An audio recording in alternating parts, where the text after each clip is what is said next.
Hello friends, welcome back to my channel SRK drama explain. Friends, ये video मैं लोगों के एंटरटेनमेंट के लिए बनाती हूँ, so please watch full, share, subscribe and like this video. Friends, आज मैं जिस ड्रामे की एक्सप्लेनेशन करने जा रही हूँ वो एक थाई ड्रामा है। बहुत ही ज़्यादा इंटरेस्टिंग, अमेजिंग और रिवेंज से भरपूर है। ड्रामे में दिखाया जाता है एक लड़की जिसकी एज 17 ईयर्स है। कबीले का सरदार उसे किडनैप करवाता है और अपने बेटे से डिमांड रखता है कि वो उससे शादी करे और उसे प्रेग्नेंट करके उसे उसके घर पर छोड़ कर आए।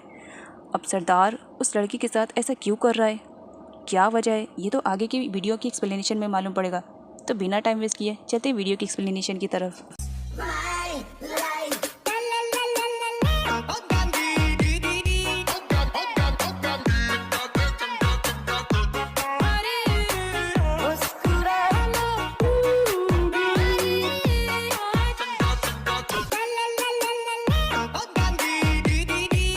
ड्रामे की स्टार्टिंग में एक छोटे बच्चे को दिखाया जाता है जो कि अपने टीचर को फॉलो करते हुए कबीले में एंट्री कर रहा होता है। उसके हाथ में एक कैरी बैग था जिसमें बुक्स थी। तभी सडनली वो बच्चा देखता है कि कोई आ रहा है, तो वो डर करके वहाँ से भागता है और भागने के चक्कर में उसकी बुक वहीं पर गिर जाती है। अब यहाँ पर दिखाया जाता है उस कबीले के सरदार की एंट्री होती है जिसका नाम सरफान रहता है।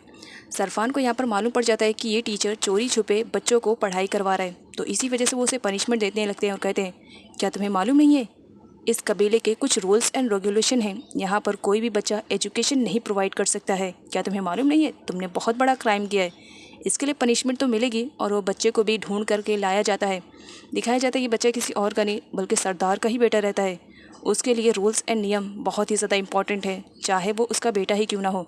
वो बुक्स को अपने ही बेटे से छीनता है और कहता है, तुमने मेरे रूल्स एंड रेगुलेशन को फॉलो नहीं किया। जिस पर वो बच्चा रिक्वेस्ट करने लगता है, डैड प्लीज़ माफ़ कर दीजिए ना, मुझे पढ़ाई करना बहुत ही ज़्यादा पसंद है, इसी वजह से मैं चोरी छुपे टीचर से स्टडी कर रहा था। यहाँ पर टीचर कहते हैं उस बच्चे को पनिश मत करो, वो बहुत ही अच्छा है। लेकिन यहाँ पर सरफान किसी की नहीं सुनता है। वो अपने ही बेटे को पनिशमेंट देने लगता है कि तुमने मेरे रूल्स एंड रेगुलेशन को फॉलो नहीं किया तो और क्या करेंगे। सारी बुक्स छीन करके फ़ौरन आग लगा देता है। बच्चा बहुत ज़्यादा रोता है, रिक्वेस्ट करता है, बट कोई भी उसकी सुनने वाला नहीं था। सरदार जो कहेगा सारे लोग तो वही करेंगे ना। यहाँ पर सरफान बहुत ही ज़्यादा गुस्से में रहता है उस टीचर पे कि मैंने तुम्हें यहाँ पर किस लिए बुलाया था और तुम यहाँ पर क्या कर रहे हो। यहाँ पर वो अपने ही बच्चे को मारने वाला रहता है।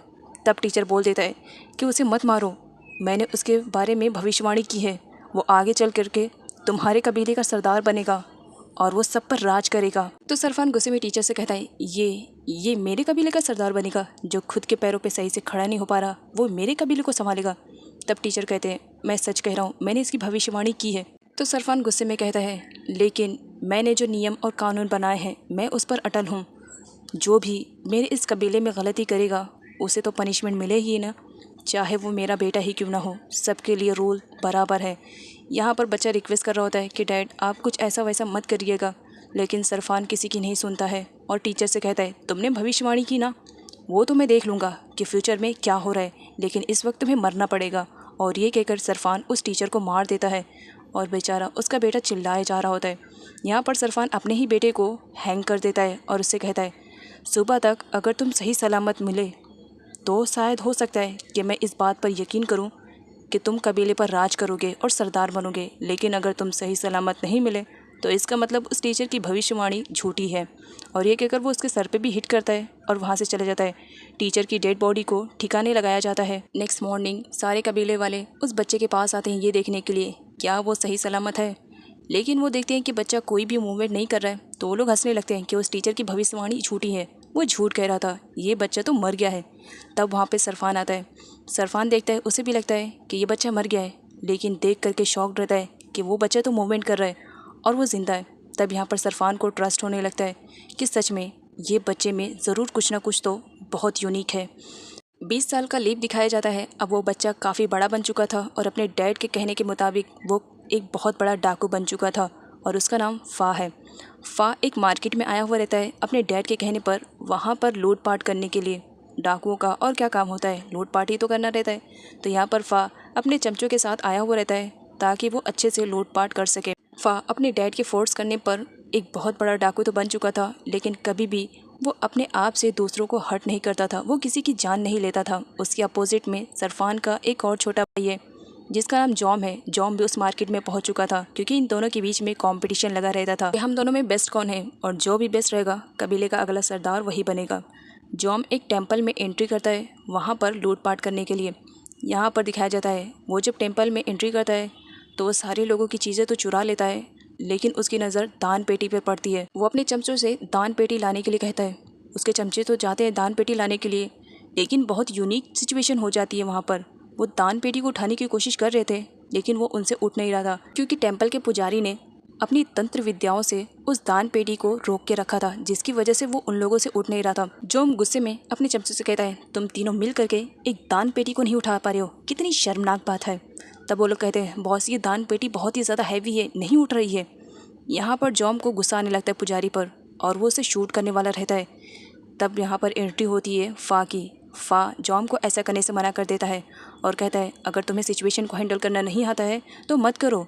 तब जॉम कहता है, तुम मेरे काम के मामले में अपनी टांग ना अड़ाओ तो बेटर रहेगा, क्योंकि ये दान पेटी मैं किसी भी कंडीशन में लेकर जाऊंगा। यहाँ पर फा को दिखाया जाता है उसके अंदर भी कुछ नेचर की तरफ से पावर्स मिली थी, जिसका यूज़ करके वो जॉम को शूट करने से रोक देता है। फा टेम्पल के पुजारी के पास जाता है और उनसे हाथ पैर जोड़ करके रिक्वेस्ट करने लगता है कि प्लीज़ हमें ये दान पेटी लेकर जाने दीजिए। माना हम लोग लुटेरे ज़रूर हैं, इसे लूटते तो हैं, लेकिन इसे गरीबों में दान करते हैं। फा उस दान पेटी को जैसे लेके जाने लगता है तो सडनली एक सीन क्रिएट होता है। वो देखता है कि सिर्फ वो और पुजारी ही उस टेम्पल में है। यहाँ पर फा रिक्वेस्ट करने लगता है कि प्लीज़ मुझे ये दान पेटी ले जाने की परमिशन दे दीजिए, अदरवाइज सरदार हमें छोड़ेंगे नहीं। यहाँ पर टेम्पल का जो पुजारी रहता है उसे फ़ा के रिलेटेड सारी इन्फॉर्मेशन रहती है, इसी वजह से वो फ़ा को परमिशन दे देता है कि ठीक है तुम इस दान पेटी को लेकर के जा सकते हो, क्योंकि फ़ा का इंटेंशन बहुत ही ज़्यादा अच्छा था। टेम्पल के पुजारी ने फ़ा को जैसी परमिशन दिया वैसी प्रेजेंट का सीन दिखाया जाता है। फ़ौरन वहाँ से पुजारी गायब हो जाता है और सारे लोग शॉक्ड में कि आखिर ये पुजारी कहाँ पर गया। यहाँ पर जॉम भी कुछ टाइम के लिए शॉक था कि आखिर ये सब क्या सीन क्रिएट हो रहा है। फ़ा जॉम को एटीट्यूड दिखाते हुए वहाँ से उस दान पेटी को लेकर के चला जाता है, और वो दान पेटी बहुत ही ईजीली उन लोगों से उड़ भी जा रही थी, लेकिन जॉम के दिल में अब फ़ा के लिए नफरत बढ़ी जा रही होती है। नेक्स्ट सीन में इस ड्रामे की मेन लीड को दिखाया जाता है, जिसका नाम नाम पिंग है। नाम पिंग 17 साल की है और उसे स्टडी करना बहुत ही ज़्यादा अच्छा लगता है। वो अपनी क्वालिफ़िकेशन को आगे कंप्लीट करना चाहती है, बट उसके पेरेंट्स का कहना है कि वो शादी कर ले। यहाँ पर वो अपनी मॉम के साथ काफ़ी पिक्स खिंचवाती है। तब बाहर देखती है कि उसके डैड आ गए हैं, तो फ़ौरन वो अपने डैड के पास जाती है। उसके डैड उसे एक बुक गिफ्ट करते हैं, जिसे देखने के बाद नाम पिंग बहुत ही ज़्यादा खुश हो जाती है और अपने डैड को हक कर लेती है। डैड, आपको सच में मालूम है ना कि मुझे कौन सा गिफ्ट सबसे ज़्यादा पसंद है? आप इस वर्ल्ड के सबसे बेस्ट डैड हो। नाम पिंग को दिखाया जाता है वो किसी प्रिंसेस से कम नहीं, बहुत ही ज़्यादा रिचेस्ट फैमिली से बिलोंग करती है। नाम पिंग के पेरेंट्स आपस में उसकी शादी के रिलेटेड बातें करने लगते हैं। तब नाम पिंग गुस्से में आ जाती है और कहती है, मॉम आपको कितनी बार कहा है इस टॉपिक पे बातें मत किया करें।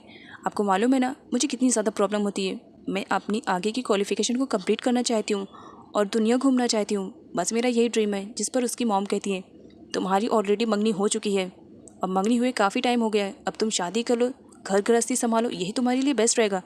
कब तक अपनी पढ़ाई करती रहोगी? पढ़ाई कभी ना कभी तो ख़त्म होगी और शादी तुम्हें करनी है। तब नाम पिंग अपने डैड से रिक्वेस्ट करने लगती है, डैड प्लीज़ ऐसा मत करें ना, मुझे अपनी क्वालिफ़िकेशन को कंप्लीट करने का मौका तो दो। लेकिन नाम पिंग की मॉम का कहना था कि नहीं, तुम्हें शादी कर लेनी चाहिए। इसके लिए वो नाम पिंग को फोर्स भी करते हैं, जिस पर वो गुस्से में आ जाती है और कहती है, मॉम मैं इतनी जल्दी शादी करने वाली नहीं हूँ, आप मुझे कितना भी फोर्स करना चाहे कर सकती हैं। जब मैं इस चीज़ के लिए रेडी रहूँगी तो मैं खुद सामने से आपको बता दूंगी। और गुस्से में रोते हुए वहाँ से उठ करके चली जाती है। इधर कबीले का सीन दिखाया जाता है। सारे लोग बहुत ही ज़्यादा खुश थे क्योंकि आज उन्होंने काफ़ी लंबा हाथ मारा था। यहाँ पर जॉम आता है और अपने डैड से कहते हैं, डैड देखिए ना, ये सब मैंने लूटा है, बड़ी मुश्किल हुई, लेकिन क्या करूँ, आपने जैसे कहा था मैंने वैसा ही किया, और देखो कितना सब कुछ लूट कर लेकर आया हूँ। तब सरफान बहुत ही ज़्यादा इम्प्रेस हो जाता है और जॉम की खूब तारीफ़ें करने लगता है कि सरदार ऐसे होने चाहिए, जो भी सरदार बनता है उसे हर चीज़ का ख्याल रखना पड़ता है। तब उनमें से एक कहता है, सरदार ये लूटा हुआ माल किसी और ने नहीं लूटा है, बल्कि फ़ा ने लूटा है। अब यहाँ पर जब सरफान को मालूम पड़ता है कि जॉम ने तो कुछ नहीं लूटा, सब कुछ लूटा तो फ़ा ने लूटा है, तो वो उसकी तारीफ़ करने की बजाय उसे उल्टा सुना देता है और सारे लोगों से कहता है, जा करके अपने अपने काम में बिज़ी हो जाओ। यहाँ पर हम साफ देख सकते हैं कि सरफान सिर्फ जॉम को लाइक करता है, फ़ा को नहीं। वो फ़ा से बहुत ही ज़्यादा नफरत करता है। फ़ा वहाँ से जाता है तो जॉम उसके पीछे आता है और इससे फाइट करने लगता है, ये कहते हुए, तुम जब तक यहाँ रहोगे ना, मैं कभी भी सरदार नहीं बन सकता हूँ, बेटर रहेगा तुम यहाँ से चले जाओ। और उन दोनों के बीच में फाइटिंग होती है, जिस पर फ़ा कहता है, इतनी आसानी से तो मैं यहाँ से जाने वाला नहीं हूँ, और उसे वॉर्न करके चला जाता है। नेक्स्ट सीन में दिखाया जाता है फ़ा को किसी काम से सिटी जाना था, तो इसी वजह से वो सिटी जा रहा होता है और वो जब बस में बैठता है तब वहाँ पर नोटिस करता है कि एक लड़की सडनली आकर के उसके कंधे पे ही सो जाती है और ये कोई नहीं बल्कि नामपिंग रहती है। कहने को फ़ा ने बहुत सारी लड़कियों को देखा है, लेकिन नामपिंग को देखने के बाद उसके दिल में अजीब सी फीलिंग होने लगती है। वो नामपिंग को बस देखने ही लगता है। वो उसे उठाने की कोशिश तो करता, लेकिन फिर अपने हाथों को पीछे कर लेता है कि नहीं, ये सो रही है, इसे सोने दो। तब नामपिंग सडनली उसकी गोद में आकर के गिर जाती है, जिसकी वजह से फ़ा थोड़ा ऑकवर्ड फील करने लगता है। नामपिंग की आँख खुलती है और वो फ़ा से सॉरी कहने लगती है, सॉरी सॉरी, मेरी थोड़ी सी आँख लग गई, तुम्हें ज़्यादा परेशान तो नहीं किया। लेकिन फ़ा तो उसकी ब्यूटी को ही देख रहा होता है और कहता है, नहीं नहीं, तुमने मुझे बिल्कुल भी परेशान नहीं किया। फ़ा नामपिंग से पूछने लगता है कि तुम कहाँ जा रही हो। तब नामपिंग उसे बता देती है कि मुझे काम है सिटी में, इसी वजह से मैं जा रही हूँ। फ़ा चाहता था कि वो नामपिंग के बारे में सब कुछ पता कर सके। नामपिंग की बुक गिर जाती है तो उसे लेने के लिए वो झुकती है, तो अचानक बस ड्राइवर ब्रेक लगाता है, जिसकी वजह से नामपिंग जा करके फ़ा की गोद में बैठ जाती है। इसके लिए नामपिंग फ़ा से सॉरी भी बोलती है कि ये सब उसने जानबूझकर नहीं किया। फ़ा उसके बारे में और पूछताछ करता, लेकिन नामपिंग वहाँ से निकल पड़ती है और झाड़ियों के बीच में अचानक से गायब हो जाती है। लेकिन अब नामपिंग की ब्यूटी को देख करके फ़ा के दिल में तो आरी चलने लगी थी। मतलब वो उसे बहुत ज़्यादा लाइक करने लगा था। वो उसका रास्ता देख रहा होता है कि वो कब आए, लेकिन वो नहीं आती है, जिसकी वजह से बस को वहाँ से जाना पड़ता है। लेकिन सडनली एक बॉय की एंट्री होती है जो दौड़ते हुए उस बस को रोकने की कोशिश करता है। तो फ़ा उसे देख लेता है और बस ड्राइवर को बोलता है रोकने के लिए बस। अब ये लड़का जब एंट्री लेता है बस में, तो यहाँ पर फ़ा उस बॉय से पूछने लगता है, क्या तुम जिस रास्ते से आए हो उस रास्ते से कोई ब्यूटीफुल लड़की गुजरी। तब यहाँ पर वो बॉय बोलता है, नहीं नहीं, मैंने तो कोई भी लड़की को नहीं देखा। फ़ा को बिल्कुल भी आइडिया नहीं था कि वो जिस लड़की के बारे में उससे लड़के से पूछ रहे वो लड़का ही नामपिंग है। एक्चुअल में नामपिंग ने एक बॉय का गेटअप लिया था सिटी जाने के लिए। जब बस कुछ दूर चली जाती है तो बस के नीचे एक मैन को दिखाया जाता है। बस ड्राइवर उसे होश में लाने के लिए जाता है कि हो सकता है इसे उसकी हेल्प की ज़रूरत पड़े। तब वहाँ पर गुंडे आ जाते हैं जो सारे लोगों से उनका माल छीन लेते हैं। उनके पास जो भी पैसे रहते हैं या ज्वेलरीज रहती है सब छीन लेते हैं और साथ में उन लोगों को लाइन भी लगा देते हैं कि अगर उन्होंने चालाकी करने की कोशिश की तो वो लोग उन्हें शूट कर देंगे। नामपिंग वहाँ से भागने का ट्राई करती है, लेकिन वो गुंडा उसे पकड़ लेता है और कहता है, इतनी आसानी से भाग जाओगी, तुम्हें क्या लगता है। और ये कह करके वो उसे हिट करने वाला रहता है। लेकिन फ़ा जहाँ रहे भला कोई किसी को मार सकता है। फ़ा उन लोगों की अच्छी खासी धुलाई करता है और नामपिंग के पास आता है। वो नामपिंग को एक बॉय समझ रहा होता है। वो उसे कहता है, लिटिल बॉय, क्या तुम्हें चोट तो नहीं लगी। जिस पर नामपिंग उसे कहती है कि नहीं नहीं, वो ठीक है। वो उसे एक नाइफ़ देता है अपने आप को प्रोटेक्ट करने के लिए। नामपिंग सडनली उसे हाइड कर लेती है। अचानक से उसी प्लेस पर बहुत सारे गुंडे आ जाते हैं जो फ़ा पर अटैक करने लगते हैं। भला उन्हें आइडिया नहीं था कि वो जिस बंदे को मारने की कोशिश कर रहे हैं वो उनका भी बाप निकलेगा। अब वो उन लोगों की अच्छी खासी पिटाई धुलाई करके वहाँ से जब जा रहा होता है तो वो नामपिंग को कहता है, तुम यहाँ से चली जाओ, अदरवाइज़ ये सारे लोग हो सकते हैं तुम्हें हर्ट कर दें। नामपिंग वहाँ से भागती है और सडनली किसी चीज़ से टकरा करके गिर जाती है। उसकी चिल्लाने की आवाज़ सुन करके फ़ा उसकी हेल्प के लिए जाता है तो देख करके हंसने लगता है, क्योंकि नामपिंग गलती से टकरा करके एक खड्डे में गिर जाती है, लेकिन वो बेहोश हो चुकी थी। इसी वजह से फ़ा डिसाइड करता है कि वो उस छोटे बच्चे की हेल्प करेगा। उसे तो बिल्कुल भी आइडिया नहीं था कि वो जिस लड़की के बारे में सब कुछ जानना चाहता था ये वही लड़की है। वो उसकी हेल्प के लिए जाता है, उसे होश में लाने की कोशिश करता है। यहाँ पर वो उसकी केयरिंग करता है। तब उसे रियलाइज़ होता है कि ये लड़का नहीं है, ये तो एक लड़की है। वो कुछ टाइम के लिए शॉक में रहता है, लेकिन जब वो उसके विग को निकालता है तो श्योर हो जाता है, अरे ये तो वही लड़की है जिसे मैं ढूंढ रहा था। अब यहाँ पर वो उसकी बहुत ही अच्छे से केयरिंग करता है और सोच में डूब जाता है कि इस लड़की ने लड़के का गेटअप क्यों लिया। नाइट का सीन दिखाया जाता है। नामपिंग को जब होश आता है तो सडनली उठ करके बैठ जाती है, क्योंकि वो जिस जगह पर थी वो उस जगह से बिल्कुल भी अनजान थी। उसे समझ में नहीं आ रहा था कि उसकी हेल्प किसने की। तब यहाँ पर फ़ा की एंट्री होती है। फ़ा उसे कहता है कि क्या उसे किसी चीज़ की ज़रूरत है। नामपिंग फ़ा को देखती है और समझ जाती है ये तो वही बंदा है, बस वाला। वो उसके साथ ऐसा प्रोटेंड करने लगती है कि मानो वो बॉयज़ है और बॉयज़ की ही तरीके से बात कर रही होती है। फ़ा को हंसी आ रही होती है क्योंकि नामपिंग के बारे में उसे सब कुछ मालूम जो पड़ गया था।